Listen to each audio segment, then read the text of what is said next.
Hello, it's Jennifer McGuire. I get a lot of questions about the clear and cling stamp storage that I shared a while ago on my blog. So I thought I'd go ahead and do a video so you can actually see how it all comes together.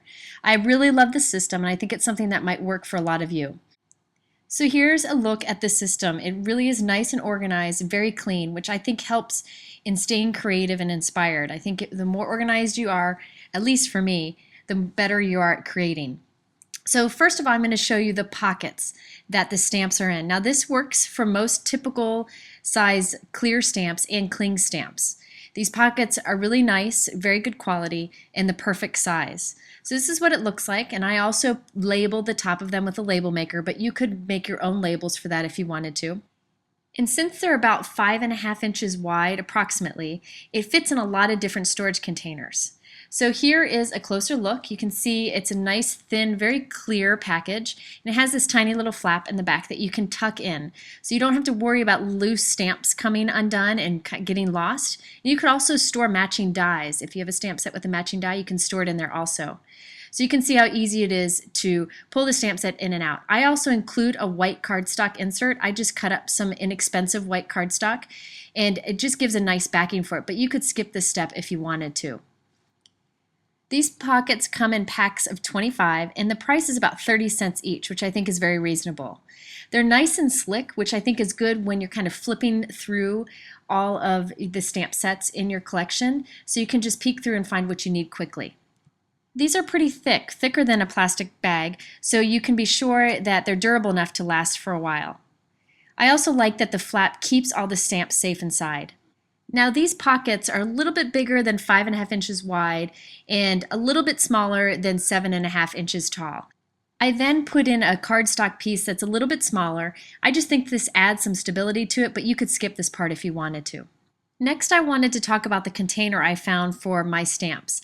Now this container is an awesome one. It's nice and durable. It has a nice little handle on the front and it fits these pockets like a glove. It's just absolutely perfect. I also find that this size container is great for holding like your Sizzix dies and for holding embossing folders. A lot of things fit nicely into this nice durable container. This guy is actually meant to hold soda in the fridge, so it's called a fridge bins, but I found that it works great for crafting. You can see how strong it is here, and it happens to fit in the pull-out drawers that I have in my new studio. However, I have noticed that it fits many other storage systems, which I'll show you in a moment. Now the fridge bins, you can get it on Amazon. It's 12 inches wide, which is ideal if you have the IKEA Expedite, which is one of the popular storage systems for scrapbooking. It fits nicely in there, and you've got the handle on the front that makes it easy to pull out. So I thought I'd show you how it fits in there. I could also see these lined up on a shelf. Now I've tried a lot of containers in all of my scrapbooking days, and I found that this guy really is the best. He's just nice and durable, so I wanted to be sure to introduce this to you. I totally lucked out, and these containers fit perfectly in the pull-out drawers that I have in my new studio. It's nice because I can put them in there and close the doors, but keep in mind that these dimensions on these containers are really good for many storage systems, so chances are it'll work for something that you have. Now, one of the questions I get asked the most is how do I divide up the different brands or different themes of stamps in the storage? So these yellow pieces, this is a new solution that I found that I'm very happy with, but there are lots of different things you can do.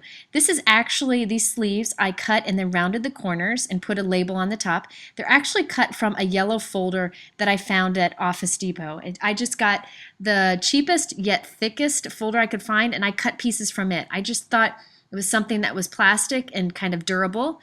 Another thing you could do is recycled chipboard. That's what I use for my die storage. I have little dividers made out of recycled chipboard.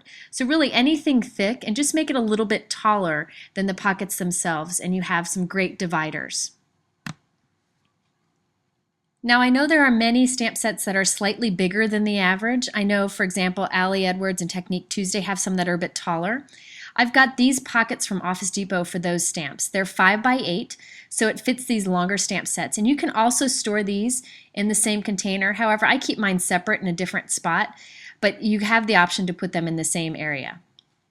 So there you have it, the clear and cling stamp storage system that I found works best for me. I've tried a lot of things over the years and finally have found a place that I can call home. However, on my blog, I share some of the other storage systems that I've tried that worked for me for a while and also might work for you where you are right now. So be sure to check those out, and if you have any questions, head to jennifermcguireinc.com. Thanks for watching, and I'll catch you in the next video.